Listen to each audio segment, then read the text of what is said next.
Well, guys, America's back on track. Everything's well at hand. Oh, I missed that story, I think. What have Hey, you been reading? Yeah. Hockey uh, news.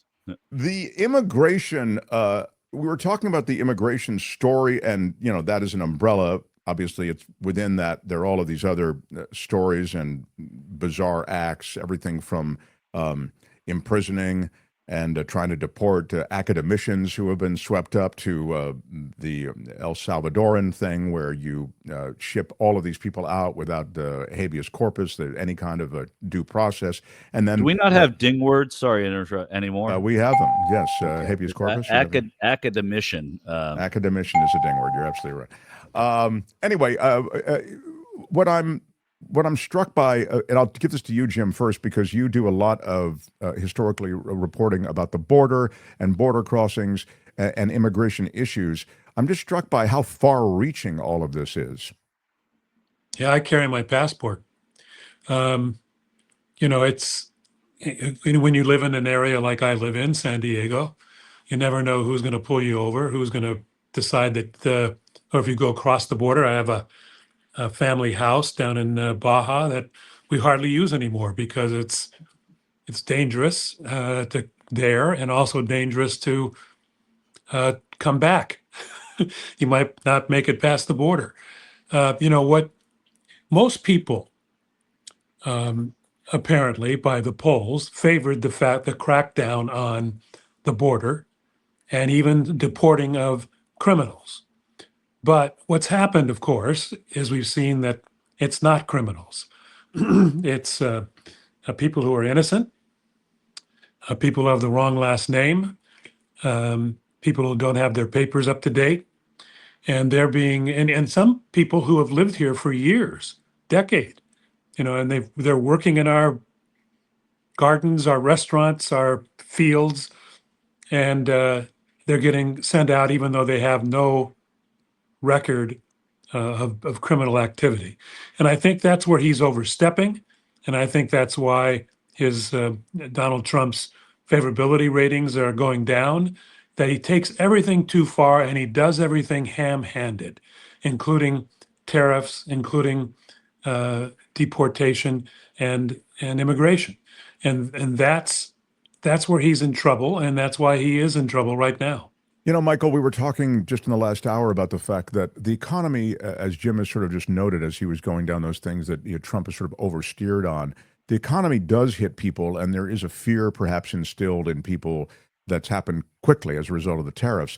I'm wondering how immigration lands. Do people make the distinction that Jim just did between the southern border and then sort of this far-reaching locking up of professors and researchers, and or where does immigration land? How much does that move the meter of the average person? Well, it moves people in an election, but since the election in recent polling, immigration is the fourth most important. It went from first to fourth most important issue for Americans now, and that issue is not going away per se, but I think the way it's being handled, you have to be able to look at the way it's being handled and say that is the reason why people are discomfited by what they're seeing. However, those in Trump world, those who wear the red hats, they're the people for whom immigration is the issue, because it hits not just on the economy for them, because they've been led to believe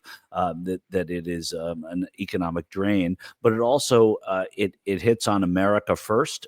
You have to look and sound like us to be here, and implicit in that is that it hits on racism, and so I think that there is a as we see it wane, and as we see some of these economic issues sort of move to the top of what people are concerned about, I think then you start to say that immigration really isn't the issue, the magic issue for a lot of people in America. It always does go back to the economy, and they cannot make the argument that immigration is helping the economy. And then when you have it in this far-reaching way, when you have it affecting people who you know or who you are just a degree or two away from knowing, it really does hit home. So you see people coming across the southern border. If you're sitting in your home in Eau Claire, Wisconsin, and you say, "Oh, that we've got to stop people from coming in," but that's one thing. But if you see federal agents coming to your neighbor's house, and or you go to the dentist, and the lovely person who helped you at the dentist's office is being deported for no reason because their husband wasn't born here, then they're real sort of hitting you where it hurts factors. And that's why people, I think, are souring on this to a degree, and to the same degree that Jim is talking about. It is scary for a lot of people. People don't like being scared in that way. Greg says, let me tell you, the undocumented workers here in Texas are scared and already many disappearing. But that hurts the economy already, even though nobody can measure it specifically. He's Yeah. right. Greg is Yeah. right there. I mean, Yeah. that's exactly what's happening, and it's happening more, more acutely in places like Texas, a border state, than it might be happening in Wisconsin, which Wisconsin, a Canadian border state, but there is this feeling that it's somebody else's problem, and until it comes to you, it doesn't matter. But it's coming to a lot of people now. It's coming to neighborhoods and states and towns and counties where it does matter because it's people you know. Sure. And then this follow-up, without guest workers and undocumented workers here in Texas, the trade and restaurant industries are going to get hammered. It's interesting, Jim, they had the Bracero program that was quite successful, and I wonder why something like that just can't be brought back. Well, because Republicans won't pass a comprehensive immigration reform bill. Yeah. If they passed it, there would be a guest worker program, and that was part of the bill back in 2015, is to allow workers to come in, do their jobs for seasonal, and go back home. And most of these most of the immigrants, or many of the immigrants, would be happy with that. They're here for money. They're here to make money, and if you allow them to make money, they will make their money and go home. Yes, it was a very successful program, and it should be done again. And but we should add Republicans that get scared. it was a Republic program that was put into place under a Republican president too. And Right. that sort of And in 2015, the sponsors of that bill included Marco Rubio and John McCain, and other Republicans were involved in that bill. Rubio Rubio can't even sit up in a couch anymore. He has to slouch down. He's lost his spine so much. But they have the Republicans have stymied any of that and will not allow it to happen. There needs to be a comprehensive immigration reform, which would include more border patrol, more technology at the border to stop illegal immigration. But because it also means that they're going to allow a path to citizenship after 10 years, and with no crimes committed, and also programs like the Bracero program or the guest worker program, the Republicans won't allow it. It was asked by Randy, don't the H-2B visas, those are for agricultural workers, right, Jim? I think, don't they address some of this? I don't know how quickly those visas are granted, and I don't know under what quota is the word I guess I'll use. And then this to say how many of them can be granted. Clearly, many agricultural workers are working without formal visas. And last thing, I'll stop talking. I want to hear what you guys have to say. But I think also the system is overwhelmed. And so even without this draconian policy of the Trump administration, you have the pipeline jammed up with people who would love to have legitimate visas and offering sort of a legitimate way to be in the U.S. But the system just doesn't permit it, given the kind of limitations. Well, also given the cuts, right? I mean, so you can, if you have Doge coming in and talk about efficiency, and you're cutting all of these federal workers, well, many of those federal workers are federal workers who would be part of processing so many of these incoming migrants. So it happens everywhere, right? At every part of the operation. At the beginning, there are too many people trying to come over. At the end, there aren't enough people here to process the ones that are legitimately trying to come over. And then what happens? And we have tariffs, and then we have people out of work here because so many government workers have been furloughed that, laid off and fired because of all the cuts that have happened, that you're in a position where nothing is working properly. And even, the IRS and the Social Security Administration, all of these parts of the immigrant experience in America have been limited. And so it creates problems that supersede the problems of actual immigration and whether people think that we should be reforming it. And as Jim said, as you said, Mark, there was immigration reform.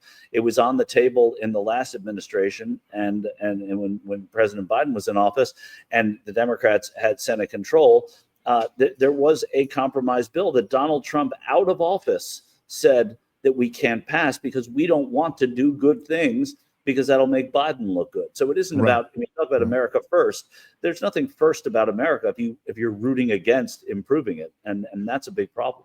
I feel as though the nuance in the immigration controversy is kind of lost because there are differences. I mean, now it's about this Abrego Garcia and the fact that he was in the country legally. I mean, the idea somehow that you could be here legally, it's kind of to Jim's point. Now you have to carry a passport and you worry that just based on your last name, you could get scooped up. And they are loath to reverse whatever mistake they've made.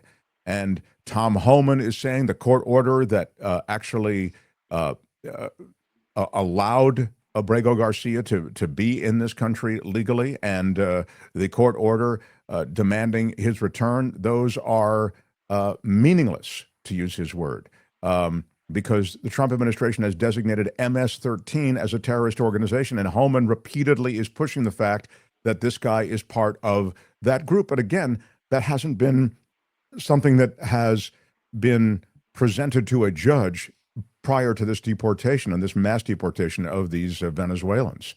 Yeah, there's no proof of that. No proof that he was in MS-13. And what they should do is bring him back to the United States, have him go through the process, and prove that he is a member of MS-13, or not prove it, and leave him alone. But just to come up, show up, and take him out, and take him to a different country and put him in that prison is it's not American. I mean, that's the problem. This is not American. What's happening now? Not the America that I grew up with, or that I was told we are, and it's really a shame. We should be ashamed of it. Yeah, America is based on due process, right? I mean, that is one of the very first tenets of how we mete out justice here, is giving due process to everyone, and there's no due process happening here. And the part about when have you seen this? People changing their last names. You can think of Jewish people in Europe, in Eastern Europe, changing their last names so that they didn't appear, at least on paper, to be Jews and eligible for deportation and being put into concentration camps. That's what happens here, and that's why people are afraid of even having their last names known, because the presupposition that everybody is a bad guy because they have a Latin look or name, that is really throwback stuff. And that's why you see these people that there are people who associate themselves with the MAGA movement, who all they need to know is that they were here illegally. To them, that is equal to MS-13, right? I mean, so there's no delineation there. These are bad people because they came across the border, or they're bad people because Donald Trump says they're bad people. But that's not the way this country works. Before we leave this completely, I just want to ask about the political part of this, because this is asked by Randy. Don't the Dems risk looking like the party that doesn't want to deport anyone? Let's just use that question sort of as a gateway to the overall political question. Do the Democrats risk anything by, taking on an issue that did win for Trump when he was running for president? I mean, in my opinion, Randy hits on something that's compelling. But the Democrats also, I mean, you have to fight what is being done incorrectly and extra legally, and against sort of the basic principles of being American above all else. So Could it hurt them politically? Yes. But if you're the party that stood up to what these mass deportations, to this willy-nilly meeting out of immigrant justice, then you're already doing the right thing. And if there is something bad to come of them, look, Joe Biden and his administration deported more Americans than anybody, right? I mean, I think Barack Obama the same. I think it has been an increasing number. And that's nothing that to Democratic voters that you want to run around and be proud of necessarily on the campaign trail. But that's a fact. And the fact is that the Democrats are fighting against these policies of the Trump administration, which, in deference to what Randy is saying, is the right place to be. And it may come with some risk politically too. But I think you have to overlook risk in politics sometimes. That's what the Republicans in the Senate and the House are not doing. They're not overlooking political risk. To Michael's point, in a one-on-one interview that I did with Barack Obama in the Rose Garden, the maddest he ever got at me was when I repeated the fact that he was being called the deporter in chief. He didn't like that, but it was true. He had deported more people than any president since then. I think the Democrats have to oppose, as Michael says, this, especially when it's an overreach, and especially when the courts are on the Democrat side. So as the courts go through here, it's not just the court on this one gentleman who's been sent away, but also there's a whole other courtroom where the entire business of sending anybody to Venezuela to El Salvador without due process, and the Trump administration is losing there as well, and they're being humiliated in court. So I think the Democrats have some cover as long as that's happening. Albert, do you have the AOC stuff where you could find it pretty quickly? Because there's these Sanders AOC rallies are immense. They're getting bigger. There is a momentum that seems to be growing. I want to get an idea of where this goes. I don't know how you marshal that momentum, reconstitute it into some kind of political power. Jim alluded to the fact that he is taking on water is Trump for any number of reasons, everything from maybe immigration policy on some level. It's probably the economy more than anything, I would say, Jim. I think that's just something that everybody is quite scared about. They see the market dropping. They see their 401ks going away. And even those without 401ks, just going day to day, it looks as though there's an inflationary spiral. So, Albert, maybe you can't locate it, but is there a way But inflation has not even started yet. That's right. That's exactly right. It's just anxiety about it. That's when inflation actually starts, then they're in big trouble. I think that what AOC and let me know if you get the we've got clip. it. Hold that Okay. thought for a second. Let's just Sure. see. This is AOC. It's a quick cut. Go ahead, please, Albert. Thank you. I just got any AOC. I'm not sure if there's a specific Okay. Well, we'll try that. Okay. Let's needle drop AOC and see what we get. On the way here, we got a very interesting piece of news, which is that some of those Republican House members that we had visited, they just led a letter warning the Republican leadership, saying, we don't know if we can vote for Medicaid cuts now.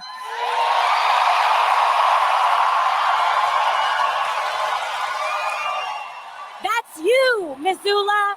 That's you, Montana. That's you, Colorado. That's you, Arizona. That's you, California. That's you, the people. That's great. Thank you, Albert. Yeah, so that's very much on point. That Howard Dean at the end going, woo! but she's emerged, Mark and Michael, as a spokesman for the spokesman for the left, with Bernie there by her side to give her credibility. And I think the big challenge, of course, is for her to be able to somehow bridge into the moderate zone. Remember, Joe Biden is the one who won among all the people from the left. The Democratic Party still has a huge moderate wing. And whether or not AOC can, with this populist movement that she and Bernie are trying to get going, whether or not she can leach over into the moderate zone to where they can actually win a primary or win an election is going to be interesting to see. I'm not saying she can't. I think there's a lot of, she's very popular among the left. But the Democratic Party is such a split party that is, it's not just left. It's moderate. She's got to figure a way to do that. Yeah, yeah. Is it too extreme, Michael? Or I mean, Well, I don't Medicaid. know I if mean, it's extreme. defending Medicaid isn't too I extreme. think Go it ahead. will be. It's not what we think is too extreme. It's not what Democrats think is too extreme. It's not what moderates think is too extreme. It's how the Republican Party, in their great messaging machine, is able to spin it as too extreme, and that's what it is. It's not about Congresswoman Ocasio-Cortez. It's about how she is sort of spun by her opposition.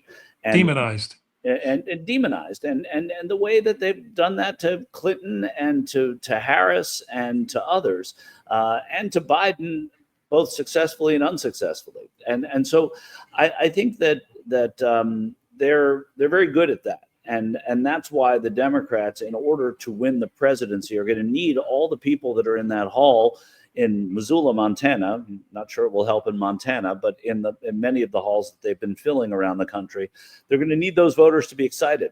But those voters also need to get excited about other candidates. And Congresswoman Ocasio-Cortez and Senator Sanders have to be able to tell them that if it's not us, you got to get excited for anything that isn't them, right? And honestly, I'd love to see her run for Senate in New York, yeah, and against Schumer, and force or him if out. Schumer stands down. I mean, Yeah. I don't know that that's the best thing. Personally, I don't know that that's the best thing for the Democratic Party is to have. I don't know that it isn't either, but I don't think running against the leader of the Senate in a home state race in a primary is necessarily the best way for Time for him to step down, Michael. I agree with that. I agree with, but I also don't think I'm not talking really about the party or the country or anything like that. I don't think it's the best thing for Ocasio-Cortez and her future. I think unseating, a sitting congressman as she did with Joe Crowley is different. Unseating Chuck Schumer might be more difficult within the party. That's Again, interesting. Yeah, you got to play with the party bosses. Yeah. Let me just add one thing: is that as enamored as I am with AOC, this country would not elect a black woman, and I believe, being Latino, that it is going to be very difficult to elect anybody but a white male. And I hate to say that, but it seems to be true. Hillary Clinton was a better candidate, would have been a better president, not necessarily a better candidate. Kamala Harris was certainly heads and shoulders above Donald Trump. And yet Americans, Latinos, blacks, can't seem to pull the lever for a minority or for a woman.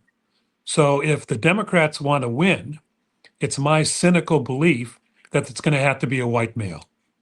Yeah, I hate to agree with you, but I do. I mean, or perhaps I believe it has to be a male, and I hate saying that. You know, the last the Democrats have sent 2 women to be the candidate for president. Highly qualified women. Highly qualified. Yeah, I mean, maybe.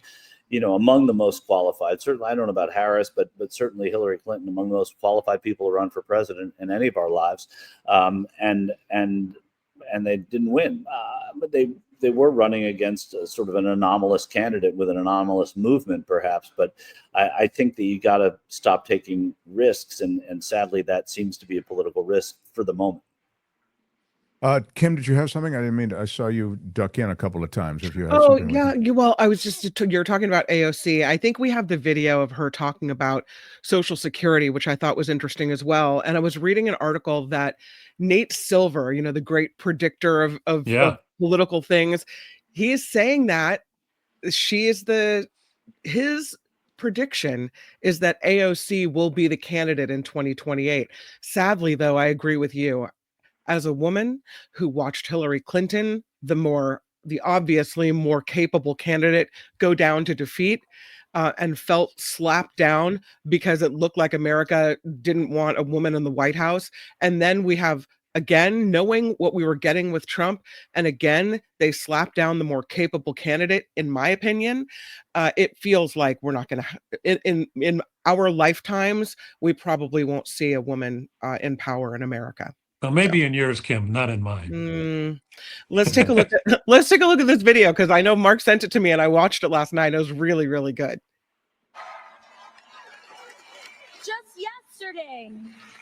yesterday, I saw on television, on Fox News. I can't hear it very well, Albert. You had Is this it, woman, Jeanine Pirro. Crazy thing about Jeanine Pirro is that she's from Westchester County, where I went to public school, and it's like, wow, how things have evolved there. Anyways, so Jeanine Pirro goes on television. She says, as though this is fraud, she says that they found so many babies and 2-year-olds and 4-year-olds who were receiving Social Security. I've got a notice for you, Jeanine Pirro. Those babies get Social Security because their parents died. That's not a waste. That's humanity. That's America. That's the country that we fight for. Those are the promises we make to one another. That is what it means to be in a civilized society. It's not waste. It is the best of us. So, look, Social Security, we got to wrap up, but Social Security, clearly, that's a win for the Democrats. Never thought that we'd hear Social Security on the chopping block, so early in administration. He brought it up in the first 6 weeks, through Elon Musk primarily. But again, there's a lot of real estate between now and the presidential election. Even between now and midterms, there's a lot of real estate. So she has a good message, but as you guys have both said, when it comes to a candidate, sadly, it's like a casting. You have to find the right boxes that the public will respond to. You're allowed to have a great message and not have to be the candidate for president. Exactly.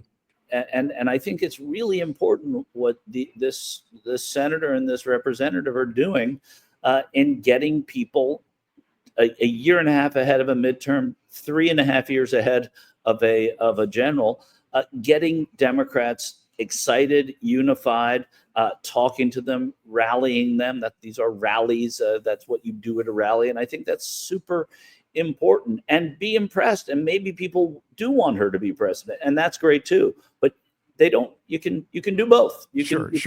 Right. Wrong to, and I might be guilty of that as well. Maybe it's because the question comes up so much, but it's wrong to always see these rallies and the way that these two people have galvanized this kind of support and this kind of anger and this kind of momentum.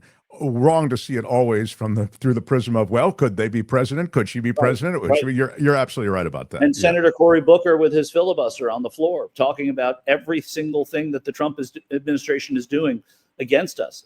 Could he be president? Sure. But by the same token, it's great that he's doing that. All right. And it's great that he's talking about it. And so anyway, I could certainly see her standing beside whoever becomes the presidential candidate, whether it be Gavin Newsom or more toward the middle, Pritzker from Illinois, or Shapiro, and then you have this firebrand standing beside her at all the rallies, standing beside them at all the rallies, revving up the left, and she does a great job at that, and she should be praised for it.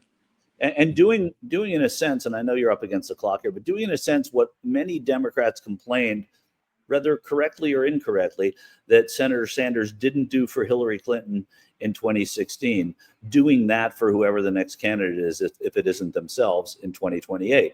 Being that person who says, yeah, we're not exactly aligned on every single issue, and I wish they would go farther in certain directions on certain issues, but this is the person who's got to win the presidency.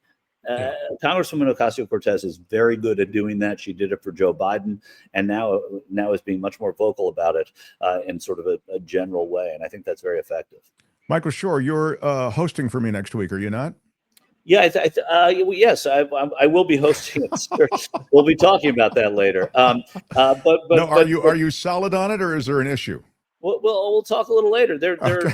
I'm solid on some of it, and we have to go over the dates. My But God. to bring it up, put it on air, and let's do it here, right? Well, it's the takes a only lot of time I get a sense. chance to talk to you, but Yeah, maybe that's because I don't try you any other time. We text a lot. We Anyway, do text a lot. anyway, regardless, the show will go on. And Jim, 48 seconds of sports, and I yeah, will be well, here. you know what? Unless I get a firm on next week, I'm disbanding 48 Seconds of Sports. You should do the show just to get your What? 48 Seconds of Sports on. Thank you, Yeah. Albert. Thank you. Yeah. All right, The do your NHL, 48 the seconds. the Yeah, go NHL ahead. playoffs start tomorrow. And Albert, who is your Stanley Cup champion? Is Jim Oliver? Is Jim? He's Oliver snoring. Exactly. Wasn't It's supposed to be Yeah. here today? Wasn't Jim What? Oliver supposed to be on today? Did he do it today? Okay. Unless the Blackhawks are in it, I'm not interested. Right. Okay. Well, Albert, who's going to win the Stanley Cup? I'm just hoping for any Canadian team to not win it because I want that narrative to continue. So I'm gonna say the Avalanche are gonna win it all. I'm pulling, as you can imagine, for every Canadian team. I don't care which Canadian team wins, but I'd like to see the Winnipeg Jets win, and that would be great. You talked about the Ted Cruz curse. I think we talked about that at some point. And whenever Ted Cruz goes to a game to support a Texan team, they lose, which I think is hysterical. And look that up because it's kind of funny. Michael, thank you. Jim, thank you. And Jim, by the way, has a new column, and it's important. It's all about, we'll have a link to it underneath this video. It's all about the importance of journalism and quality journalism and the dearth of same. And if we had more time, I would get into that because I think the death of local journalism is a key point in that overall view as well. And I would love to expand on that with you, Jim, maybe next time. Thank you again. And we'll have, as I say, a link to that a Barrett Media piece. There it is, Why a Strong White House Press Corps Should Be the Desire of Every Media Entity and Every American. That's by Jim Avila. You want to read it? We'll have a link under this video and under the breakout video. Thanks, boys. Appreciate it. All the best. And I'll see you all next week. Yeah, happy Easter. Hi, it's Mark, and I thought that was great. Hit the notification bell. You'll know whenever there's a new video being dropped, and please subscribe to our channel to help us save the universe.